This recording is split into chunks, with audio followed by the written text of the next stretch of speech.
Всем привет, с вами Евгеньевич, вы на канале Red Army Airsoft, и это свежий выпуск новостей из мира страйкбола за последнее время. Как вы понимаете, сейчас весь мир занят вопросами пандемии коронавируса, и найти какие-то страйкбольные новости становится все сложнее и сложнее, но кое-что я для вас нашел.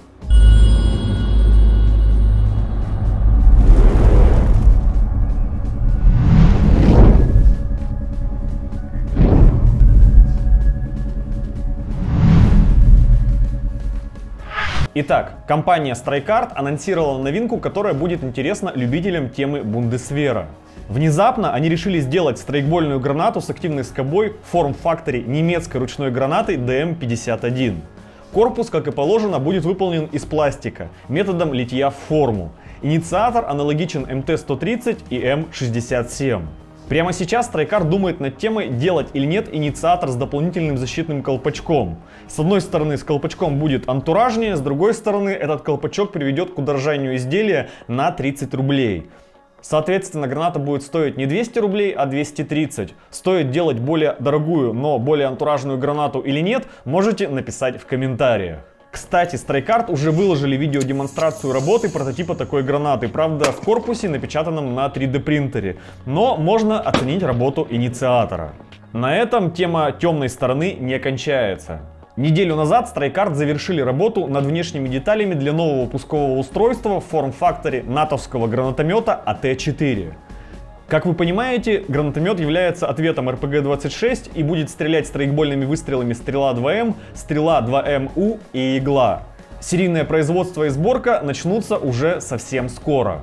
Помимо этого, прямо сейчас вовсю идет сборочный процесс пусковых устройств Cortez для выстрелов Чекист. Отгрузки в магазины уже начались. Например, в наш магазин страйкбольной пиротехники Бабахи новинки приедут уже на этой неделе. Доставка работает по всей России. Тем временем Тагин тоже не теряют времени и продолжают работать над производством своих новинок в новых условиях. И даже говорят о том, что все новинки выйдут согласно плану. Например, американские магазины планируют получить серийную версию нового миномета уже осенью этого года.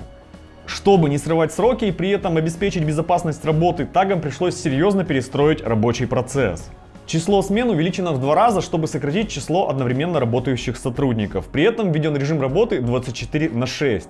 Инженеры компании и менеджмент переведены на удаленный режим. В это непростое время многим приходится учиться работать по-новому.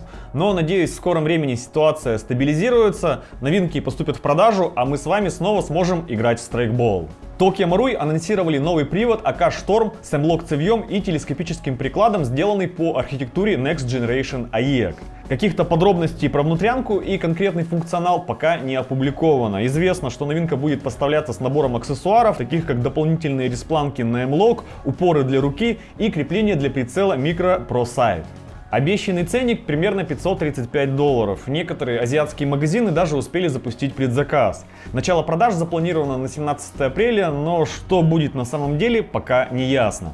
LCT обещали, что начало отгрузок первой партии РПК-16 начнется 25 марта этого года. Если это так, то уже к лету новинка появится в российских магазинах. Кстати, о магазинах. В магазин Airsoft Rus приехала большая поставка от Arcturus.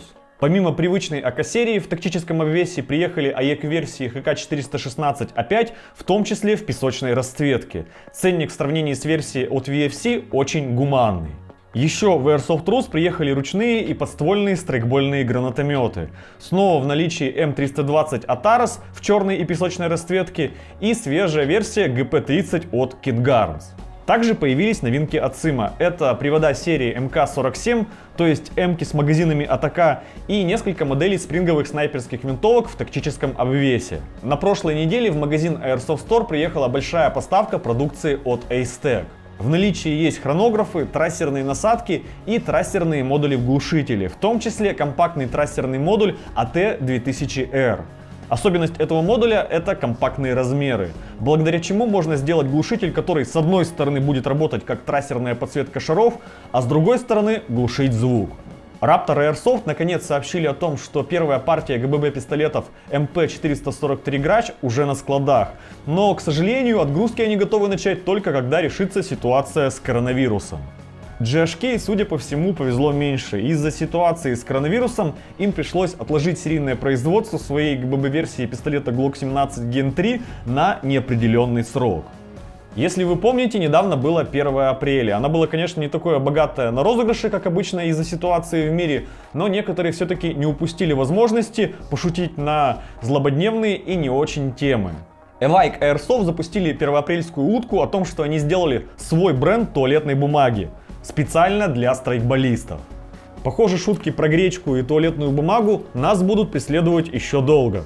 Компания Helicon запустила утку о том, что они планируют выпустить футболку, состоящую полностью из велкро-липучки, чтобы любители патчей не отказывали себе в удовольствии.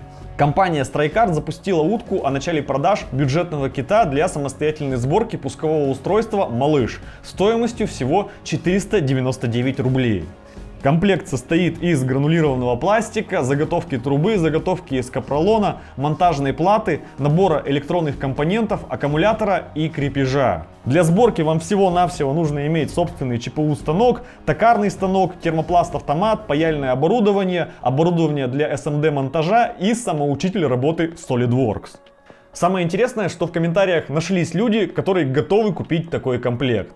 Производитель страйкбольного оборудования и приводов компания Classic Army сообщила о том, что они наладили производство одноразовых медицинских масок. Но в данном случае это уже не первоапрельская шутка, а реальность. Сейчас многие компании переориентировали свое производство в сторону средств индивидуальной защиты. Например, американская компания Mystery Ranch на период пандемии приостановила работу над всеми своими продуктами и направила все имеющиеся ресурсы на производство защитных масок, которые будут поставляться в госпитали.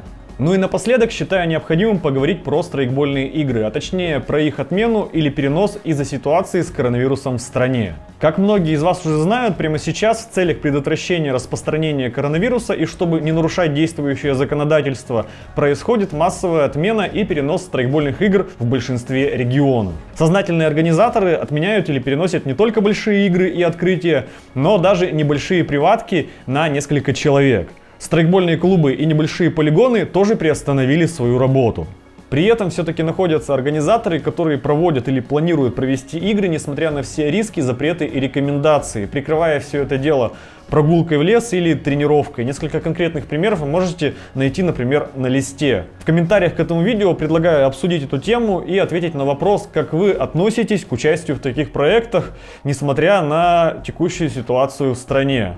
А у меня на этом все. С вами был Евгеньевич. Не забывайте поставить уверенный палец вверх, подписаться на канал, нажать на колокольчик, чтобы не пропускать новые выпуски. До скорого!